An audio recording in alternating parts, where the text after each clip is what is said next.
Good morning મિત્રો, આજની સવારની પ્રેમી સલામ, જય મસીહી. પ્રભુનો આપણે આભાર માનીએ છીએ કે પક્ષીઓ, કાગડા અને ચકલીઓનો વિચાર કરવાનો પ્રભુએ કહ્યું કે એમનો વિચાર કરો, તેઓ વાવતા નથી, કાપતા નથી, તો પણ પ્રભુ એનું પૂરું પાડે છે.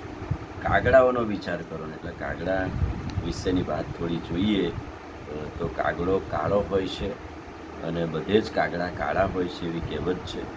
અને એનો અવાજ કર્કશ ના ગમે તેવો પણ કે છે કે ઘર આગળ આવીને બોલે તો એ સંકેત બતાવે કે મહેમાન આવવાના છે. પણ કાગડો કોઈ પાળતું નથી, કાગડાને કોઈ પ્રેમ કરતું નથી અને કાગડા હંમેશા કાળા હોય છે એવી ગુજરાતી કહેવત છે. પણ બાઇબલમાં કાગડાનો ઉપયોગ કરે, પ્રભુએ એનું પણ સર્જન કરેલું છે, એને પણ બનાવ્યું છે. એટલે જ પ્રભુએ કહ્યું કે કાગડાનો વિચાર કરો.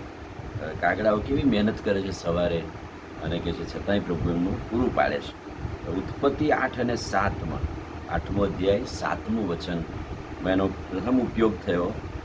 જળ પ્રલય પછી 40 દિવસ પછી નૂહે પ્રથમ જ વાર બારી ખોલી કાગડાને બહાર મોકલ્યો.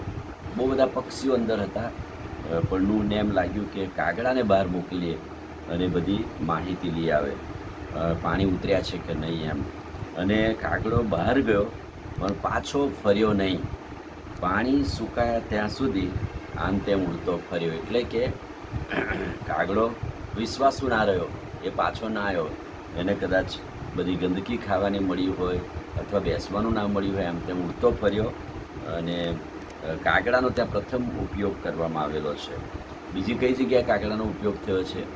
પહેલો રાજા 17મો અધ્યાય 7 વચન.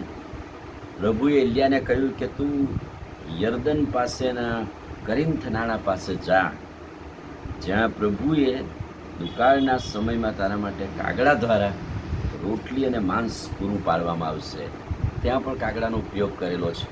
ભલે કાગડો ગમતો ના હોય, એને પાળતું ના હોય કોઈ, પણ અહીંયા એલિયા માટે તો એ પૂરું પાડનાર બન્યો. અને એ ટાઈમે કહે છે કે રોટલી અને માંસ પૂરું પાડતો હતો. પ્રભુએ ત્યાં એનો કાગડાનો ઉપયોગ કર્યો. પણ બીજા કેટલાક વચનોમાં કાગડા વિશેની વાત લખી છે. ગીતોનું ગીત 5મો અધ્યાય અને 11મું વચન.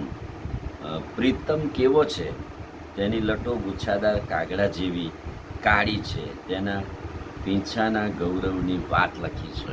ત્યાં કાગડાને એની પીંછા અને એના ગુચ્છાની વાત એ પ્રીતમ સાથે સરખાવવામાં આવેલી છે. બીજી વાત, પ્રભુ કહે છે કે આ કાગડાને એના બચ્ચાનું પૂરું પાડે છે. ગીતશાસ્ત્ર 147માં પોકાર કરતા કાગડાના બચ્ચાને તે ખોરાક આપે છે. કાગડાઓનો વિચાર કરો કે તેઓ વાવતા નથી, કાપતા નથી, પ્રભુ એમનું પૂરું પાડે છે. એટલે કાગડાની પ્રભુ ચિંતા રાખે છે અને એમનું પૂરું પાડે છે. નીતિવચન 30 ને 17માં ચેતવણી આપી છે. ચેતવણી કેવી ચેતવણી?